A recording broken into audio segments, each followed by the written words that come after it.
Soma kitabu cha Ufunuo.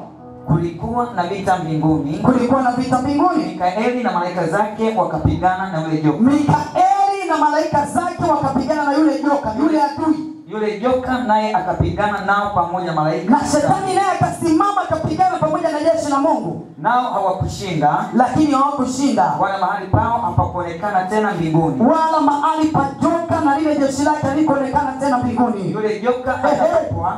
Yule joka akatupwa. Yule mkubwa. Yule mkubwa. Yule mwenyewe, hata na hivi biajeti. Yule mwenyewe, yule Lucifer mwenyewe, yule aliyekuwa malaika wa sifa kaasi, yule shetani mwenyewe akatupwa.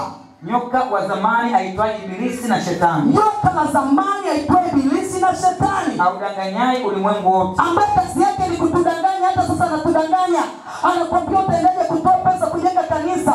Wewe mwenyewe hauna kiwanja, watoto wako, maisha yako. Anakuambia hapa hakuna mtu aliyeokoka vizuri. Watu tunajidanganya tu. Nataka nikwambie hiyo ndio mbinu yake. Yeye anadanganya ulimwengu. Na hata sasa ndani ya nyumba ya Mungu huwa anatumia mawazo kutudanganya. Oh, haleluya.